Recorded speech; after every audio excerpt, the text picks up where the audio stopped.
And when the narrator was kind of warning the reader, I was like, whatever, okay? I read a series of unfortunate events. I've heard these warnings before, and clearly I haven't learned. Hello, everyone. Welcome back to my channel. Thanks so much for being here today.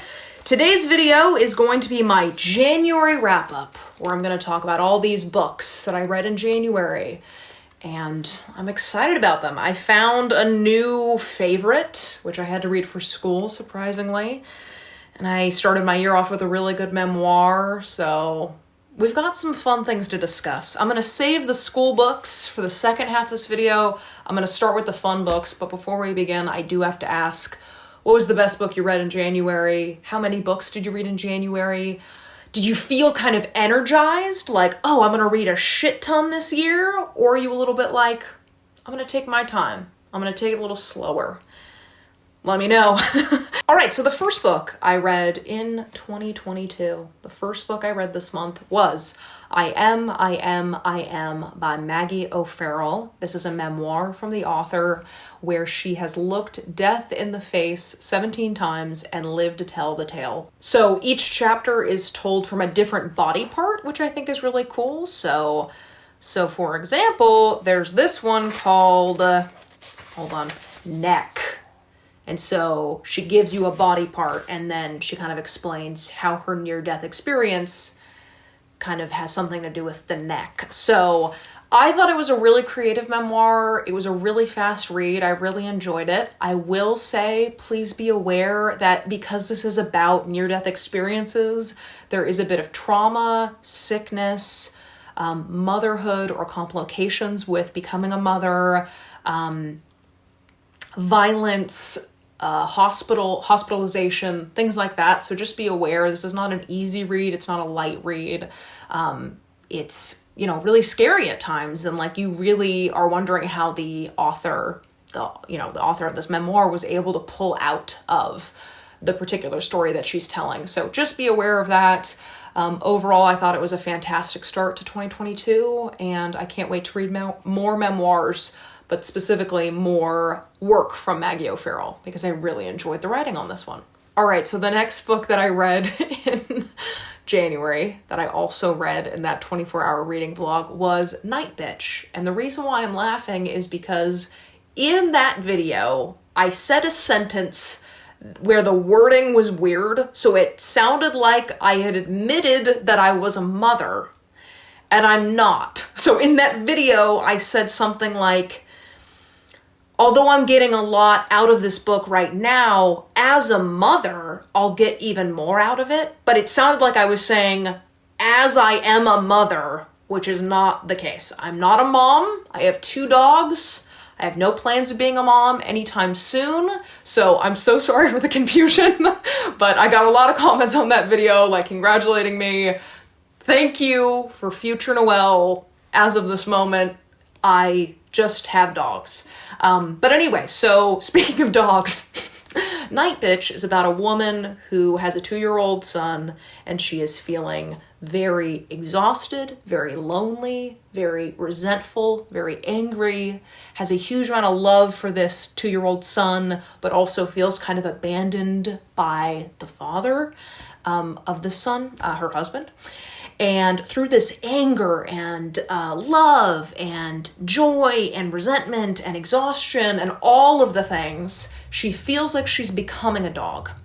And it's not just like a dog like Wishbone or like Lassie, right? This isn't just a dog. It feels more werewolf, kind of violent, instinctual, kind of angry kind of dog. And it was super, super interesting, but it was very weird. So if you start reading this and you're like, hey, not working for me, totally understand. Yeah, I thought it was really unique, really creative, and just really, really fascinating. And when I am a mother, not now, but when, one day, hopefully, I'm sure I'll get even more out of this because I'll be able to connect to the motherhood aspect even more. So that's Nightbitch. And then the third and final fun book I read in January was You've Reached Sam. This was my book club pick with the Late Night Book Club that I run with Elias and Joel. And I loved it. I loved it right away. I know for a lot of readers, some people can't really connect to the writing. Some people can't connect to the characters. Sometimes it takes getting to the end to really feel like you fully loved it, right? But I liked it right away. Within the first couple chapters, I was like, yes, like loss and grief and resentment and sadness and heartache. Like I was all there for it. Basically, it's about this woman named Julie who meets Sam in high school, and they date for 3 years, and then Sam passes away. And because Julie is so sad and devastated, she just like wants to hear his voice again. So she calls his phone and he answers. And then for the remainder of the book, they're able to have these calls. They're not able to see each other. They know they don't have these calls forever. So it's a matter of heartache, knowing when to let go, loss, mourning over someone, those kinds of things. And I just thought it was a really, really cool concept. I think this is one of the coolest covers I've ever seen. I love the split, the blue and the pink. I think it's gorgeous. And then I think the book itself reflects this cover. I thought it was really sweet, really sad, and just a great look at like loss and love and first love and how to move forward and letting go and all those things. So yeah, I really enjoyed it. I know it's not for everyone, but I thought it was great. All right, now let's begin with my academic texts. Now, for those of you who don't know, which would be surprising because I will not shut up about it, I am taking a big exam at the end of the semester in May where I have to read 50 texts and 10 pieces of criticism. I have to write 2 short papers, like 10-page papers on the 50 books that I read or 50 texts that I read. And then I'm then examined for an hour and a half with like passage recall and theme identification and like all of the things. So I read 5 of those 50 books. So not quite as fast as I want to be. I will say that a lot of the books on this list are going to be rereads for me. So February, I'm hoping I read a lot more because 5 was definitely not what I was shooting for.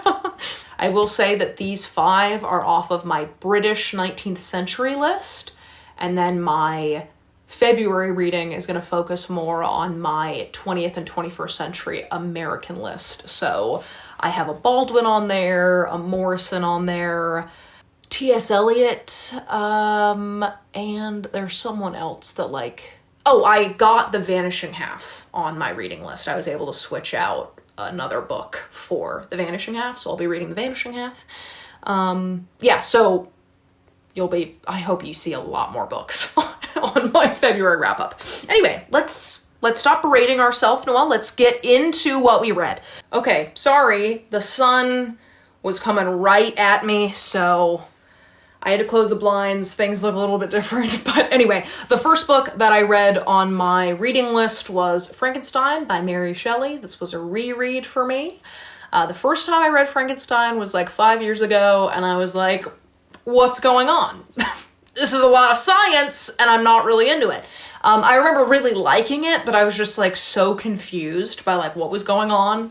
The second reread was spectacular. It was so much fun the second time around. I was really intrigued by Frankenstein, Victor Frankenstein's anxiety and depression and guilt over his creation of the monster. It was something that I didn't really lean into the first time I read it, but this time I was enamored with those passages. And I was also, because I read Paradise Lost at the end of 2021, I was really intrigued by these allusions to Paradise Lost and the story of creation, Adam and Eve, because Victor Frankenstein is definitely like playing God by creating, reanimating a corpse. And then the monster should be looked at as Adam because he's been created, but instead he likens himself to Satan, and yet even Satan had followers, and the monster's all alone. And I thought that was so intriguing. So anyway, loved reading it the second time around. One of my favorite classics, I feel like, and I just had such a good time with it. So that's the first one. So the next book that I read this month was a book that I tried to read 6 years ago and was so confused by the first chapter that I was like, never gonna read that, not my thing. The writing was really confusing. I don't know what just happened. And so I kind of never thought I'd read it. I was like, no, I tried it and it didn't work, so I'm not gonna force it. But then it was on my reading list for this exam. So I was like, all right, let's do this thing. Let's see how it goes. And that was Wuthering Heights by Emily Bronte. And let me tell you this, I loved it. I loved it. The characters are horrible. They are terrible, terrible people, and it was fascinating. The two main characters, specifically Heathcliff and Catherine, are very, very violent and are very vengeful and like are just so villainous in such an interesting character study. And it was just like so fun to read because you did not know what they were going to do next, because they were acting so much out of passion and anger, and just like rejection and sadness and heartache. And it was just so fascinating. I was really intrigued by the way that Heathcliff and Catherine were described separately and how they kind of mirrored each other, in a kind of violent, animalistic, vampiric way. Heathcliff specifically is really likened to the vampire, which I thought was like, whoa! And it'll be really cool to compare this novel with Dracula when I talk about these books with my professors. But anyway, I really enjoyed this one. I just thought it was a wild ride, and I wasn't really cheering for any of the characters, but it was like a really fun villain study, basically, and I had such a ball with it. So really enjoyed this one. The next book I read for school was Thomas Hardy's Tess of Dubervilles. And I've read Jude the Obscure by Thomas Hardy, and I thought nothing can get as sad as the end of Jude the Obscure. And I would say maybe this book isn't as sad, it's just very sad in a different way. The narrator right away, first couple chapters, is like, hey, this book is not gonna go well. Like, it's gonna be really sad, and it's just, this main character is kind of destined for sadness, so let's not expect too much. And when the narrator was kind of warning the reader, I was like, whatever, okay? I read a series of unfortunate events. I've heard these warnings before, and clearly I haven't learned, because I read this one and was devastated. It was super sad. And when you think it's gonna get better, goes right back down again and just gets super sad. So here's what I'll say. If you're interested in reading classics, right? If you're like, oh, I wanted to read a classic, or I wanted to, I don't know, read something from 19th century British literature, Wuthering Heights is confusing for a couple chapters and then is really engaging. Tess of Dubervilles is really, really detailed and just not as accessible. So if you were going to start with one, I would recommend something like Wuthering Heights or something like Pride and Prejudice, just because it's so well known. Whereas Tess of Dubervilles, I feel like it should be lower on your list simply from it's really dense writing and it's really sad. And there's always kind of like a double meaning to what Hardy is describing. So he might spend a full page describing how the inside of the church looks from an architectural standpoint, and then you find that he's actually criticizing organized religion as a whole. You know what I mean? So like, it's not just a description of a church that goes on too long, it's really a critique on society. So it's just like there's so much folded in meaning, so that this one just doesn't feel like a quick read. It was not like the most fun I've ever had reading a book, but it was overall really beautifully done. I learned so much, and I just think that the overall structure and story was really surprising. I did not expect the ending, and I like genuinely was shocked by the ending. So yeah, that's Tess of Dubervilles. All right, the next book that I read was a reread, and that was The Picture of Dorian Gray. The first time I read this book, I really loved the concept, which is basically that this man, Dorian Gray, is painted by this guy named Basil, and when Dorian Gray sees his painting, he's like, I wish I looked as young as I do in this painting forever. Like, I wish I looked this beautiful in this painting, and that the painting could age instead of me.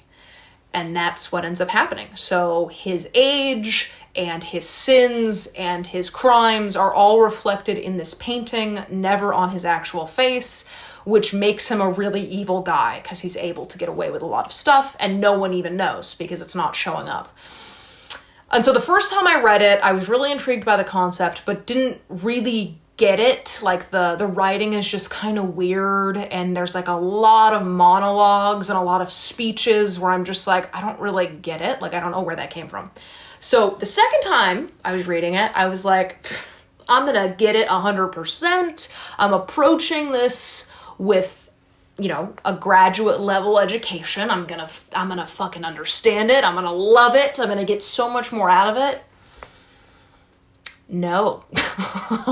No, I would actually argue I disliked it even more the second time around because the novelty of the story and the mystery of the story had kind of worn off.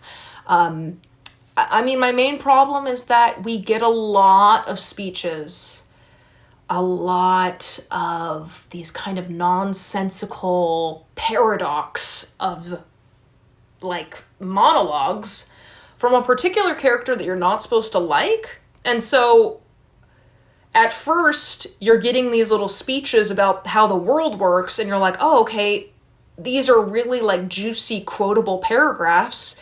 And then after enough time and enough chapters, I was like, okay, I'm not having fun anymore, right? This has become less about this cool painting, supernatural kind of creepy thing. And it's more about these kind of nonsensical conversations that aren't even really conversations because people are more sort of talking at each other, trying to be quotable instead of really understanding each other. So I get why people really like this book, and I think that it just is a type of book that doesn't work for me. It's almost like these characters are talking in dreams, and I just don't connect. So anyway, that's The Picture of Dorian Gray. And then the last book that I read in January, but also the last book that I read for school in January, was Northanger Abbey by Jane Austen. This is a book that's kind of held up as Austen's weirdest book, and so a lot of people don't like this one. I really love it. I really love it. I think the characters are ridiculous and really funny. And, like, you see our main character, Catherine, like, she's so new to the world. Like, she's never been out on a trip on her own. And she's meeting all these new characters, and these new characters are kind of contradicting themselves. Like, they're saying, like, oh my, I hate going to the ball. Like, I'm just so tired. And then when they're there, they like thrive because they wanted the attention. They just didn't want to admit they wanted the attention. And so you have someone like Catherine who's going like, I'm so confused. I thought she didn't want to go tonight. Why are we here then? Right? And so you're kind of hearing these innocent thoughts, and it's just really funny. So anyway, I mean, I really enjoy this one. I think it's really cool to have a heroine who is so connected to her reading. Like, she keeps talking about how, well, in these books I'm reading, you know, a lady goes to the ball and she's asked to dance by a really handsome dude. So clearly tonight's gonna be my shot at this handsome guy. And then she's like there for 2 hours and no one talks to her. And she's like, what's going on? This isn't what happened in books. I really like Northanger Abbey, and I'm glad I reread it. Anyway, those are the books that I read in January. Again, let me know what you read in January, what the best book you read in January was, and what you're most excited to read in February.